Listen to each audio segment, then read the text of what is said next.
Assalamualaikum warahmatullahi wabarakatuh. Perkenalkan, nama saya Ade Yusuf Fitriawan, NIM 7211414056.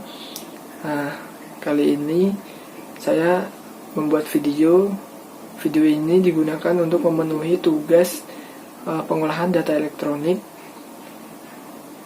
yang diampu oleh Pak Kuat dan Bu Indah.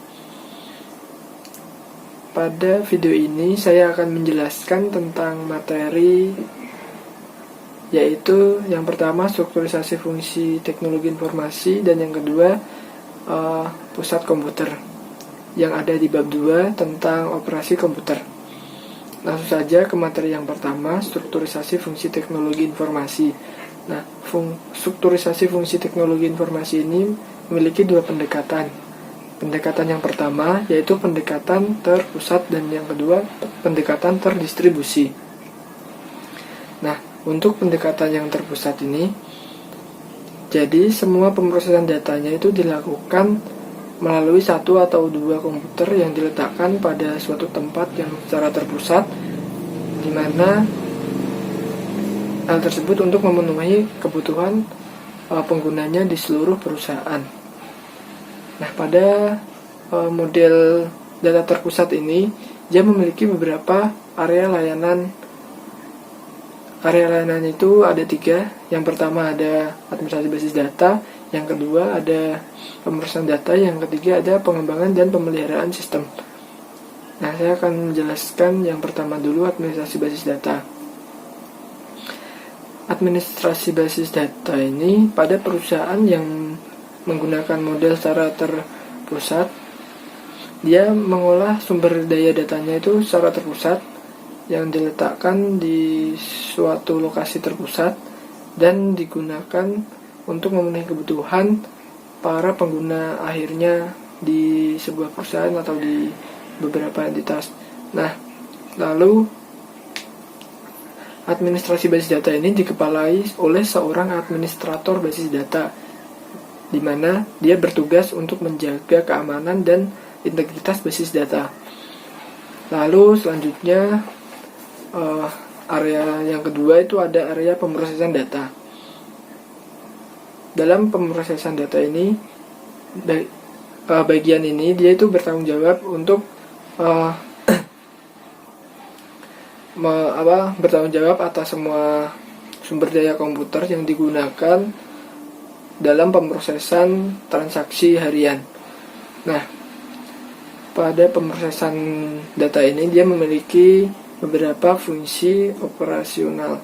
Yang pertama ada pengendalian data, yang kedua ada konversi data, yang ketiga ada operasi komputer, yang keempat, yang selanjutnya atau yang terakhir itu ada yang keempat ada perpustakaan data. Nah, saya akan menjelaskan secara singkat saja.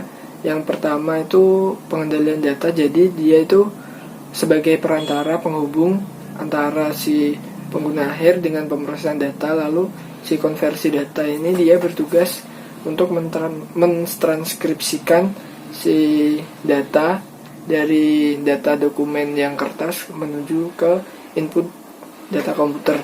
Lalu operator komputer ini dia bertugas untuk mengoperasikan komputer. Lalu yang terakhir, perpustakaan data ini adalah sebuah ruangan kosong yang digunakan untuk menyimpan berbagai data, file data offline ya, bisa DVD ataupun yang lain yang ditempatkan di sebelah komputer pusat. Nah, lalu area yang ketiga itu ada pengembangan dan pemeliharaan data. Nah, pengembangan data ini dia bertugas untuk melakukan analisis riset atas berbagai kebutuhan si pengguna akhir agar dia bisa mendesain sebuah sistem baru, di mana sistem tersebut bisa memenuhi kebutuhan si penggunanya. Nah, Lalu apabila sistem tersebut sudah diimplementasikan dan kemudian itu menjadi tanggung jawab si pemelihara data, maksud saya si pemelihara sistem, agar sistem tersebut masih sesuai dengan kebutuhan si para penggunanya. Nah, kemudian ada beberapa pihak yang terkait dalam pemeliharaan ini. Yang pertama itu ada si perancang sistem, dia yang merancang sistem tersebut. Lalu yang kedua ada yang kedua itu ada pemegang kepentingan, atau dia yang memiliki kepentingan, atau dia yang memiliki perusahaan tersebut. Lalu yang terakhir ada si pengguna, dia yang menggunakan atau si pengguna akhir.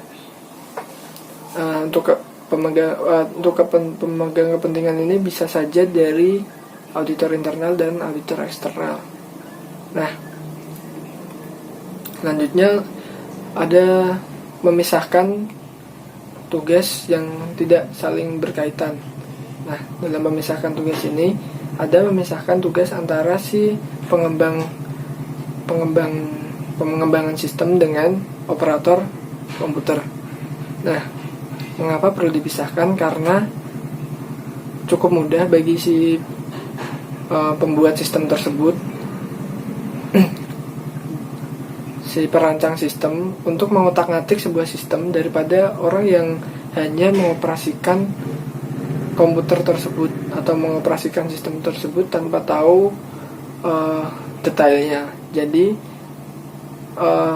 untuk menghindari sebuah kecurangan, maka harus dilakukan pemisahan pengembang sistem ini, dan dipisahkan tugasnya, tidak boleh memegang operator komputer. Lalu ada memisahkan tugas administrasi basis data dengan operasi lainnya, fungsi lainnya.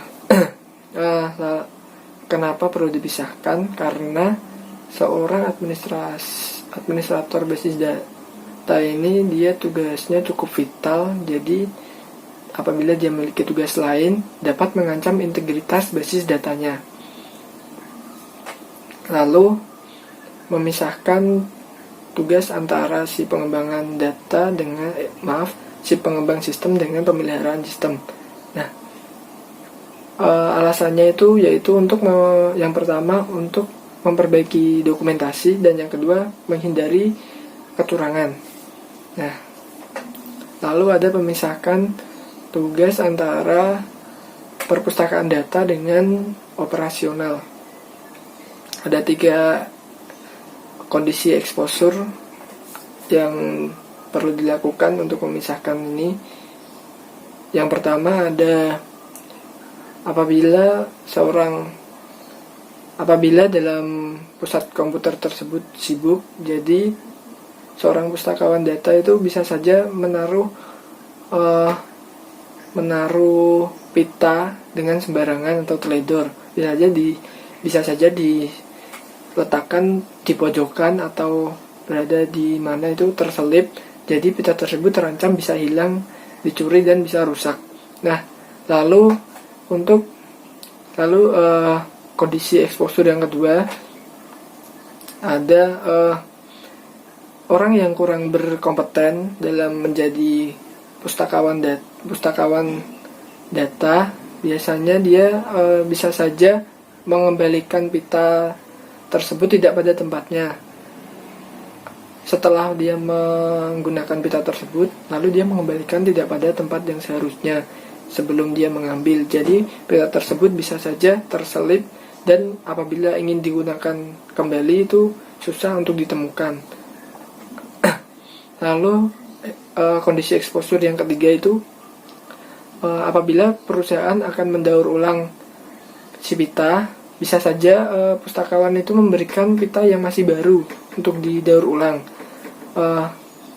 Hal ini bisa merugikan perusahaan karena masih ada pita yang lama malah dikasih pita yang baru.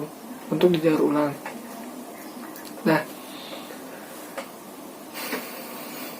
kemudian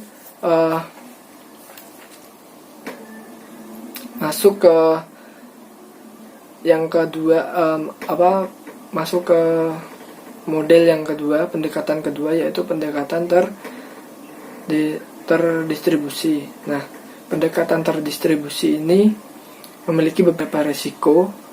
Yang pertama ada resiko ketidakefisienan dalam penggunaan sumber daya. Nah, ketidakefisienan ini bisa mengakibatkan sumber daya itu tidak terserap secara maksimal. Lalu selanjutnya bisa saja mengalami kerusakan jejak audit. Nah, dalam data yang terdistribusi ini bisa mempengaruhi kerusakan jejak audit. Jadi jejak auditnya itu bisa saja rusak dan hilang. Lalu untuk mengimplementasikan TI di perusahaan ini ada beberapa layanan. Layanan yang pertama itu ada pengujian terpusat atas piranti lunak dan piranti keras. Lalu ada layanan pengguna. Lalu ada lembaga pembuat standar dan ada kajian personil. Nah, itulah materi yang pertama. Lalu saya akan menjelaskan materi selanjutnya, yaitu materi yang kedua tentang operasi komputer. Nah, untuk operasi komputer ini kita akan membahas mengenai pencegahan dari ancaman yang bisa mengancam pusat komputer ini. Yang pertama kita membahas pengendalian pusat komputer. Nah, dalam pengendalian pusat komputer ini memiliki beberapa bagian, yaitu ada 6. Yang pertama ada lokasi fisik, yang kedua ada lokasi fisik, lalu konstruksi, yang ketiga ada pengatur suhu.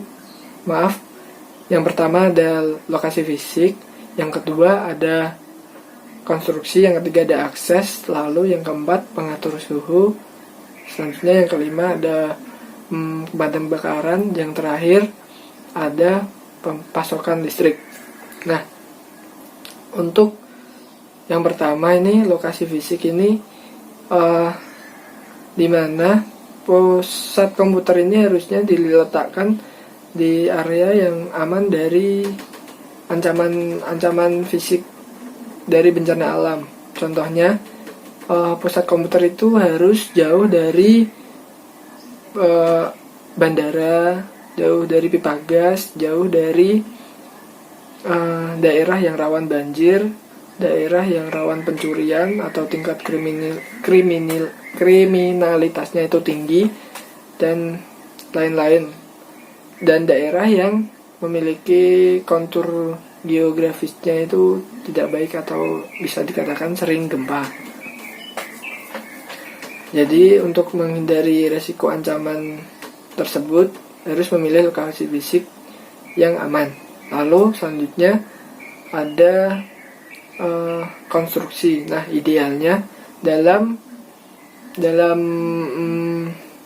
pusat komputer ini dia harus memiliki satu lantai bangunan yang terdiri dari satu lantai dan memiliki konstruksi yang cukup kokoh untuk menopang bangunan tersebut agar terhindar dari kerusakan. Lalu yang ketiga ada akses. Nah, dalam akses ini orang yang bisa masuk ke pusat komputer ini harus dibatasi. Hanyalah karyawan maupun operator dari pusat komputer tersebut. Jadi orang lain tidak diperbolehkan masuk dengan sembarangan.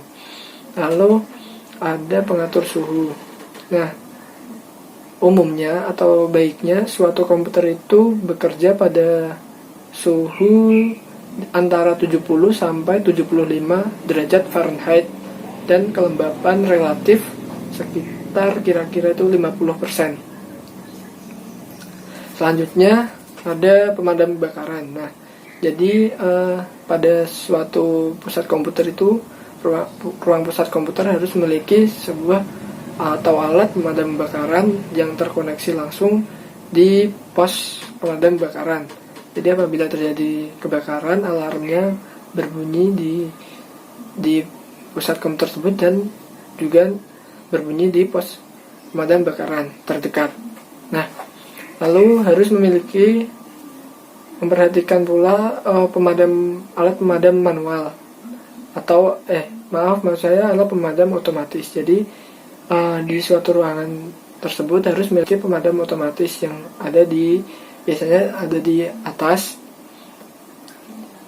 Apabila terjadi suatu kebakaran, alat tersebut akan otomatis mengeluarkan cairan air atau cairan kimia yang dapat memadamkan api. Lalu harus menyediakan alat pemadam kebakaran manual di berbagai titik tempat yang cukup strategis. Juga harus memastikan bangunan tersebut tuh kuat untuk agar memastikan apabila disiram oleh air pemadam kebakaran itu tidak terjadi kerusakan. Lalu harus memiliki pintu darurat agar para karyawan bisa mengevakuasi diri apabila terjadi kebakaran. Nah, lalu selanjutnya pasokan listrik. Nah, dalam pasokan listrik ini, jadi sebuah perusahaan itu harus memiliki pasokan listrik yang tersendiri apabila terjadi pemadaman oleh PLN. Dia memiliki pasokan listrik sendiri, jadi menghindari sebuah sistem tersebut menjadi down akibat dari pemadaman listrik. Nah, lalu setelah pengendalian ada pemulihan atau perencanaan pemulihan dari bencana. Nah, perencanaan pemulihan dari bencana ini harus memperhatikan beberapa aspek dulu. Yang pertama, kita harus mengerti dulu jenis-jenis bencana. Nah, jenis-jenis bencana ini ada 3. Yang pertama, bencana alam, bencana yang disebabkan oleh manusia, dan bencana dari kegagalan sistem. Bencana alam itu ada kebakaran, terus banjir, angin puting beliung, dan lain-lain. Lalu untuk bencana yang disebabkan manusia itu ada kerusakan dan maksudnya ada kesalahan dan ada sabotase. Lalu karena kegagalan sistem ini ada kegagalan drive, lalu pemadaman listrik, dan lain-lain. Lalu untuk merencanakan dari pemulihan bencana ini, dia harus memperhatikan beberapa hal. Antara lain itu harus memperhatikan aplikasi yang cukup penting. Jadi aplikasi mana saja yang penting, jadi bisa diselamatkan terlebih dahulu. Lalu membuat tim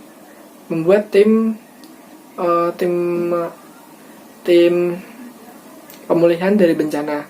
Apabila terjadi sebuah bencana, jadi tim tersebut bisa langsung bergerak untuk menanggulangi bencana tersebut dan mengembalikan sistem seperti semula. Lalu selanjutnya ada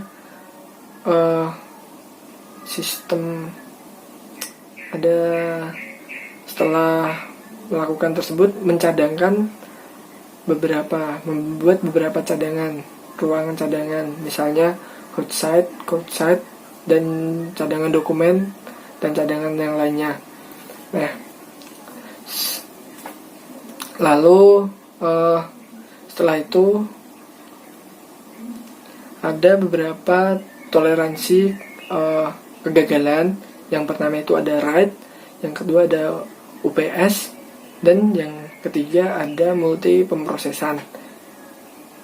Nah, saya kira itu saja materi yang dapat saya sampaikan.